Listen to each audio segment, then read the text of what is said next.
Hi again, everyone. I'm Ollie Matthews. This is Societal Narcissism. This video is a sponsored video sponsored by Cat for Anonymous. And before I get to Anonymous's video, I ask everybody to go to the description box and click on the Rumble link. Please watch over on Rumble. I'm still monetized there, and it'll help out with the channel. Here's Anonymous' story.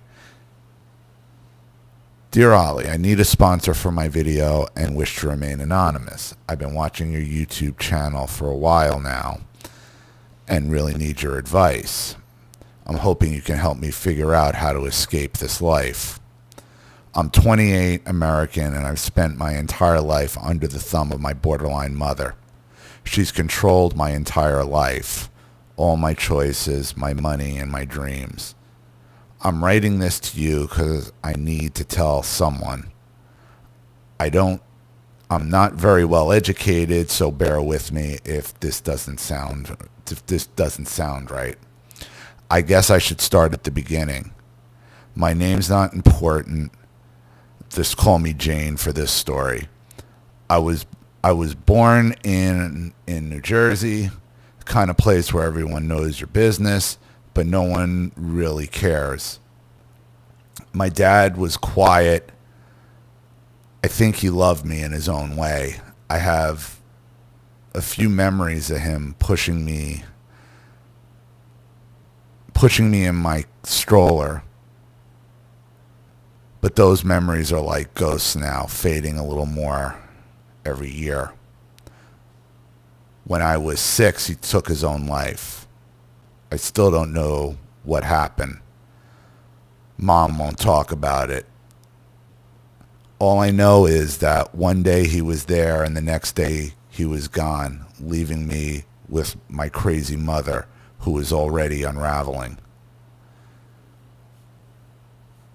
My mom was always intense, screaming and yelling, even before Dad died. Like so many others I hear, she'd one minute be fine and the next minute be screaming over nothing. I learned early on to tiptoe around her, to read the air like there was a storm.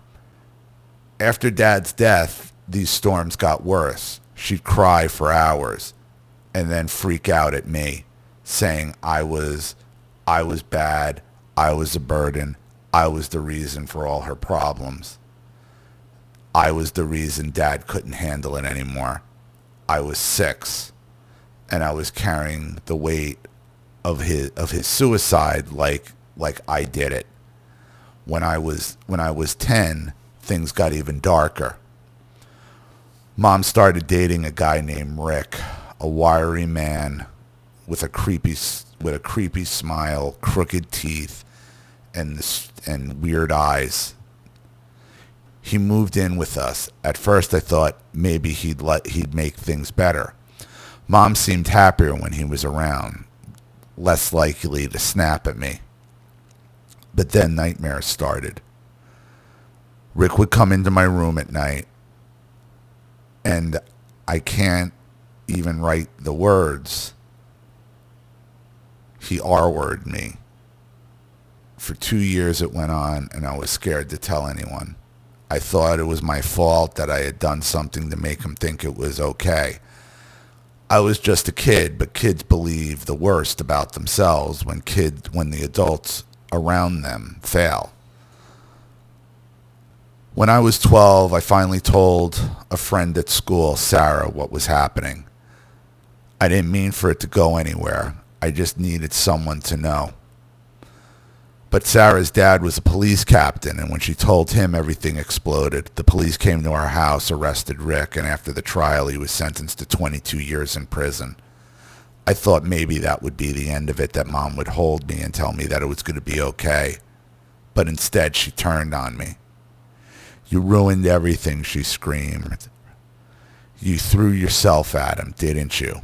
That's all I could remember her saying over and over again. You threw himself at you, didn't you?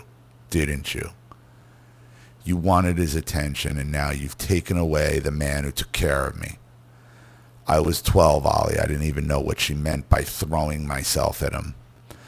But her words cut so deep, I started to believe maybe I had done something. She told me that since I'd taken away Rick, it was now my job to take care of her. That was the moment everything changed. Mom pulled me out of high school when I was 16. She said I didn't need school, that I was too fragile to handle it. The truth was she didn't want me out of her sight. She was paranoid that I'd tell someone else about her, about how she treated me, and she couldn't risk losing control. By then, she already figured out a way to trap me financially. She took me to a doctor and spun a story about how the trauma from Rick left me psychologically debilitated. She exaggerated my anxiety, my nightmares, my quietness.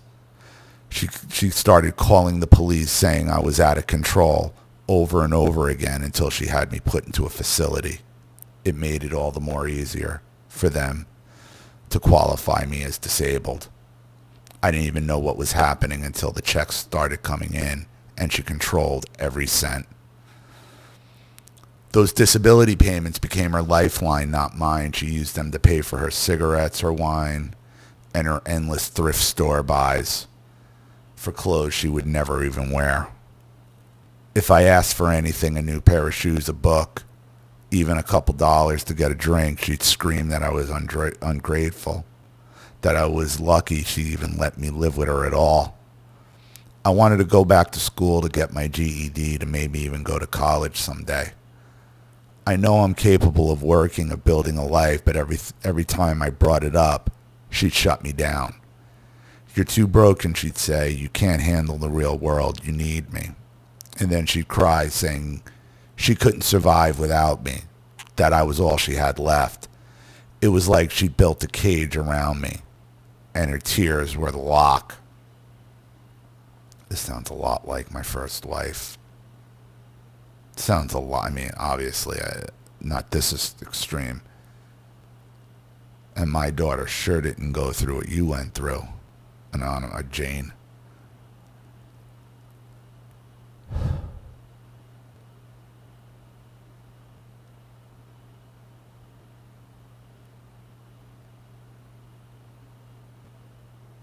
These borderline women are the scourge of society. They have been the scourge of society.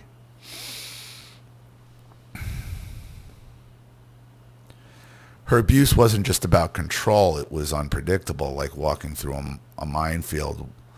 Once when I was 15, I didn't do the dishes because I was studying.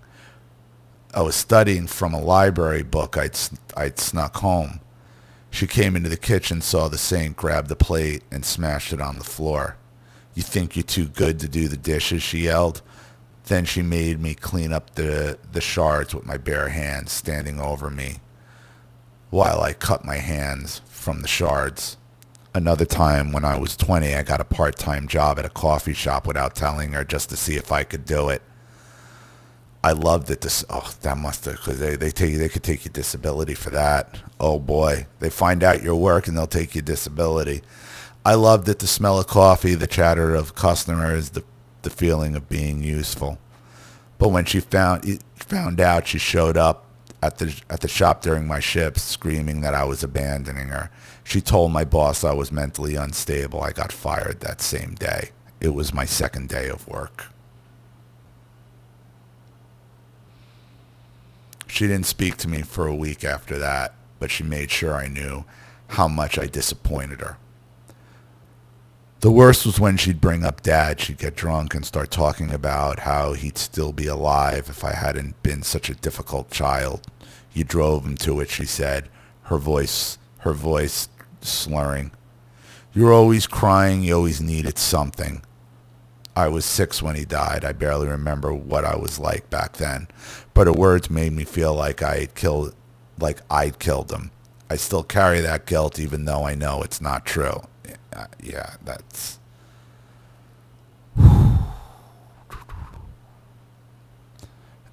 Now I'm 28. I'm still living with her in the same cramped house, sleeping in the same room I had as a kid. Disability still comes and she still controls it. I don't have a bank account, a driver's license, or even a phone that's truly mine. She checks it constantly, reads my texts, deletes anything she doesn't like. I've tried to leave before, but I have no money, no education, nowhere to go. I'm writing this email from the public library. The few friends I had from school moved on with their lives. I'm too embarrassed to reach out. I feel like I'm drowning, and every time I try to swim to the surface, she just pulls me back. There's a part of me that's still fighting. I still sneak onto the library computers when she thinks I'm at the grocery store, and that's how I found your channel. Your videos about overcoming trauma, about finding strength, they've given me hope that maybe I can change my life. I want to go back to school, get a job, maybe even move to a new city where I can start fresh. I want to be free. I want to figure out who I am without her shadow over me. But I'm scared. What if she's right? What if I'm too broken to make it on my own? And even if I'm not, how do I escape when she controls every dollar I have? You got to cut off the source, Jane. You're never going to beat the narcissist if you continue to play their game. And the key to your mother's game is that disability money. It's amazing because, my wife's got her final disability hearing in 2 weeks. So fingers crossed on that. And here you are telling, you're collecting, saying you don't want it, you don't even need it.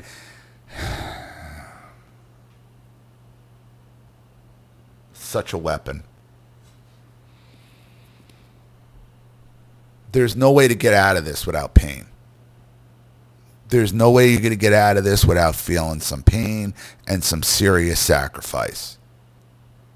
But there's no way you're going to get out of this with that disability money continuing to come in like that. Unless you're called the disability office yourself. Look, your mother has to have some kind of identification for you that she's using, whether it be your social security, birth certificate. You could call disability, social security yourself and say, this is the situation. Okay, I'm on disability. My mother's taking all my money. You got to find out what authority she actually has over you. Does she have some kind of legal conservatorship over you or not? You got to cut off that money. If you can't get that money redirected to you and get a bank account and it's all redirected to you, then that money needs to be eliminated completely.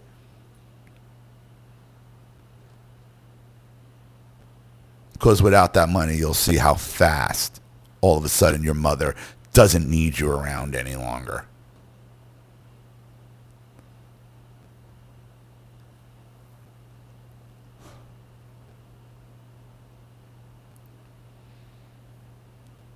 I'm writing this because I need help. I need to know, how do I get out from under her control? How do I access my disability payments without her knowing? You can't. You're 28 years old. You're a grown-ass woman. You can call disability yourself. You can call them yourself, explain to them the situation. Now, I don't know how exactly it worked, all that. The other thing I would do is call a disability lawyer and let them know find out what your options are. Start calling attorneys. If she's been taking your money, where's the money? Because if she's sitting on a chunk of change in her bank account and you haven't gotten that money, then disability lawyers usually work on contingents, meaning they don't get paid until you get paid. But that's usually to get disability. This is a little bit of a different situation.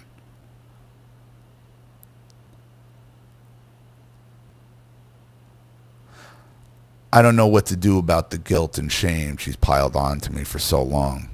I'm hoping sharing my story, somebody out there might have a few answers, or at least somewhere to start.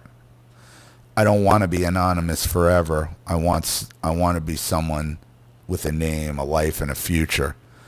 But right now, I'm just a shadow, and I need help finding the light. Thank you for reading this, and thank you for giving people like me a place to be heard. I'm trusting you with my story, and I hope you and your audience can help me. Thank you for the person who sponsors this video as well. Sincerely, Anonymous Jane.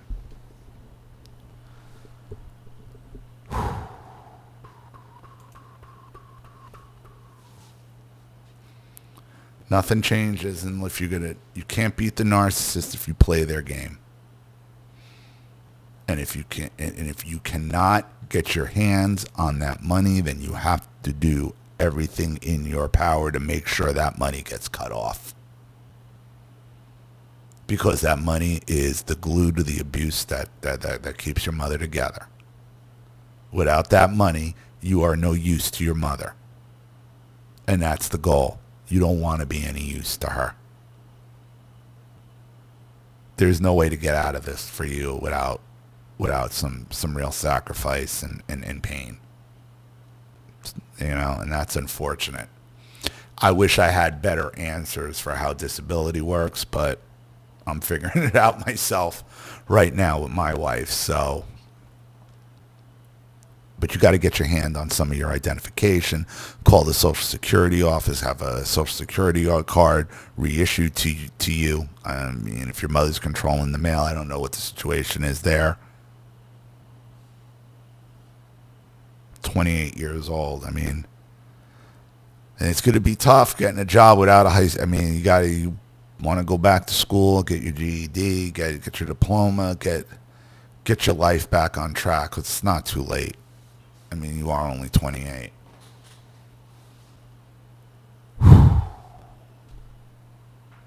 So, I'm going to leave it there. Thank you, Anonymous, for your story, and thank you to Kat for sponsoring. I really appreciate it. Thank you to everybody watching. Please leave any opinions or advice in the comment section below. And again, if you want your story read on the channel, you have a topic you'd like me to cover, something you'd like to expose, you'd like to set up a Skype, a phone call, have a private video made, like to sponsor a video like this for someone who needs help but can't afford it, or just make a contribution to the channel in general to keep it supported, growing, and successful, because this channel survives 100% on contributions from all of you. Without you guys, all this goes away. So if you like what you see here and you want to see more videos like this, you know what to do with either the Cash App, Zelle, PayPal, and email links in the description box below. Also, please like and share this video wherever you can. Subscribe to my channel if you haven't, and be sure to click the subscription bell to be notified of all my video uploads. Also, be sure to subscribe to both my channels on Rumble. Please watch the video over there if you haven't already. Even a click helps. Follow me on X and Telegram as well. I'm Ollie Matthews. This has been Societal Narcissism. Take care, everyone.